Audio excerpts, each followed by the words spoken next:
Yo guys, this is Gunna226 here. How's it going? Today I'm going to be doing some holster reviews. I've been testing a lot of different kinds of holsters for a very long time. And this is something I use when I go to front sight a lot. But not a lot of other times. Well, I do use them sometimes when I go somewhere else, to another state. And they have open carry. California doesn't have that. So, get out there and support gun rights and do what you can. Join the NRA. Support the Second Amendment whenever you can. So I'm going to use this XD. I don't have a red gun. Make sure it's safe. Nothing there. Nothing in the chamber. Safe direction. Pull the trigger. Okay, we're good. Safe. Also have my SIG 226 Blackhawk edition. Fake gun, so not a problem. Can point that anywhere. No problems whatsoever. Okay, that's out of the way. Safety always comes first, and that's kind of what I'm going to be going over this couple of these topics here. So first of all, there are a couple different kinds of holsters. There's the paddle holster. Basically, this part slides into your pants, and this goes on the outside. It slides in there that way. You've got the belt loop holster, where you feed your belt through, and you can adjust these to the thickness of your belt. They're pretty good. Also, another belt loop, but there's no adjustment on this, so you have to have the right size belt. This is another paddle type. It's got a little notch for retention. You can see this is Uncle Mike's, I believe. It's not on there, but I think that's what it is. So this slides over, and this holds onto your belt. That's awesome. You got this kind. It could be inside the pants, outside the pants, whatever. It could be concealment. Also have different clips for here. That could work. Also have the right size belt for that. Got the Blackhawk style and the paddle style. We went through that. So the next thing I want to talk about is retention. Initially, when I first started doing this, I went with the Blackhawk style, right? Because it's locked in, right? It's not gonna fall out. Push this button, even it still won't fall out. You still got to pull it, right? So one of the problems with this is that I've learned front sight doesn't like these Blackhawk style. If you take one of these, they're going to make you shove something in here to disable it. Because what has happened in the past is a safety issue. When you go to draw, people pull this out and draw, and their finger slips on the trigger and they shoot themselves in the leg or something. It's like, okay, that's pretty ridiculous. I'm not sure how that would happen. I'm pretty well trained. You can see my finger just goes there naturally now. I guess if you weren't trained, you won't. I'm not sure. If you weren't trained properly, I guess that could happen. I'm not sure. But reholstering is always an issue, right? If your finger's on the trigger, you're gonna have a problem. So fingers got to be straight on the trigger. Away from the trigger. So anyway, this Blackhawk style, there could be potentially a safety concern. I think it can be mitigated with training. If you're going to front sight, just don't take it. They don't like it. They'll make you disable it anyway. But anyway, let's move on to the next one. This is another Blackhawk style with the belt loops. Pretty nice. Oh, it's the left-handed one. So let me tell you a little story. I've got left-handed holsters here. I've got right-handed holsters here. Back when I was doing car, it seemed like I could shoot better with my right hand.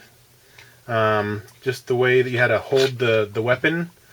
So you hold it like at an angle. It's a little weird. It felt pretty natural, and it felt okay. I liked it. And I shot better right-handed than I did left-handed for some reason. Something about my eye dominance and all that kind of jazz. But anyway, This is the same kind of thing for the left hand. I still got the Blackhawks style with the belt loops. It's okay. It's okay. This is the standard XD holster. This is highly not recommended. You can see here it does stick out quite a bit. This is not an XD, but it still fits. That's kind of weird. Here's the XD. And you can see with this extended barrel, it comes way out. I don't like that. It's okay if it comes a little out, but not way out like that. That is not exactly what I want when I'm carrying. Haven't actually used this ever, I don't think, until just now.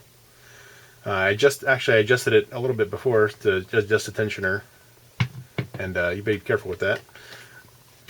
Anyway, this is the Uncle Mike's. You can see here it's got the two retention screws. You can either tighten it or loosen it depending on your gun. You can see there's a lot of dust covering this one. This is probably my favorite holster of all the ones on the table. I've used this the most. You can see here it's got an adjustment in the back. I have it in the third hole from the top, just so I can have it down just a little bit lower. It fits in there very nice. If you do this, it's not really going to come out very easily. So no issue with retention, but yet if you grab it and pull it, it comes out pretty easily. It's pretty cool how they do that. I'm not sure exactly the mechanism, but has to do with this tensioning screws here and the way it's molded to the gun. It's pretty nice. I like it. This is my favorite holster, like I said. This is one I always take to front sight. When I shoot left-handed at front sight. If I shoot right-handed, it really depends. I don't have a really good one. I should probably get an Uncle Mike's like this for my right hand. So it really depends. This is the Springfield XD also. You can see here that you can try to decipher the letters or figure it out. But I don't know if you can see that I have Sharpie on there. You can see I've upgraded the Sharpie. Now I have silver Sharpie. So if you really want to label these, I would use the silver Sharpie. So this has the same idea. When I shoot right-handed, this is not a bad holster to use. It's pretty good. It's got a little funnel at the top to funnel your firearm in. It's not bad. Still covers the trigger guard and all the critical features that you need. They don't let you at front sight do tactical reloads while it's in the holster, but with this one you can. Some schools let you do that, some schools don't. With this one in particular, you push the button, the mag will pop out. You can pop a new mag in while you're still in the holster. Actually, I forgot to show you on this one. This one is the same way. Although it's a little bit harder with this one because I have the extended mag release. No, I don't have the extended mag release on this one. But it's hard because the mag release is hitting the other side. So it'd be hard to do with this Blackhawk or with this Uncle Mike's. With this one, this Blackhawk, once again, the mag release is on this side. It's not an ambidextrous mag release, which I wish they were on SIGs. I know the SIG that I have is a SIG P226, and one of the issues I have, I can only shoot it right-handed with any kind of ergonomic hopefulness, right? Because mag release is on one side, this is on one side, all this stuff is, the other side's got no controls. So you're holding it on this side, you're out of luck. You use your index finger if you're good with it. Not really my favorite. That's why I've kind of converted over to the XD. It's pretty nice. I like it this way. Do have an issue with the slide stop, but I mean you can do different ways of the slide stop. Mag release is on both sides ambidextrous, so that's kind of nice. On one of my other ones, I have an extended mag release. And I actually bought another extended mag release that I'll be doing in a future video. So stay tuned for that. I don't think I filmed my last one because it was the first one I did. And so now I got better at it. So I can give you a couple of tricks that I used on how to manage that spring. But anyway, for the holsters, back to the holster, sorry for the digression.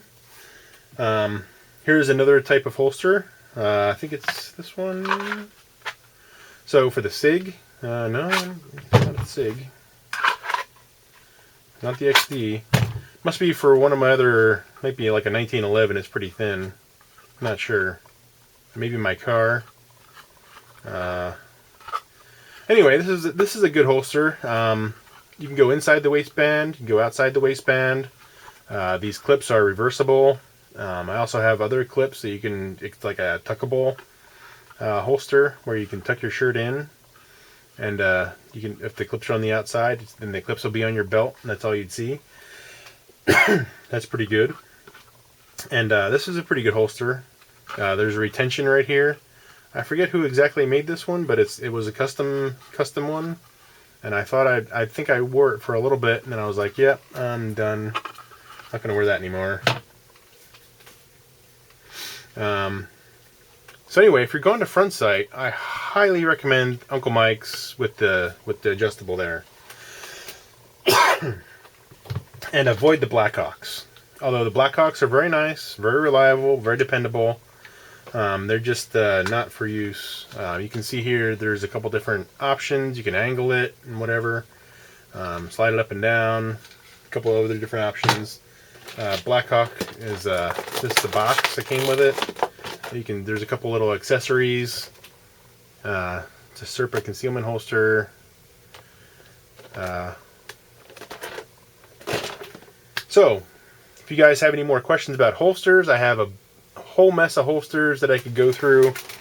One of my favorite concealed carry holsters is under the arm holster, and I don't have that with me right now, but it's another good one.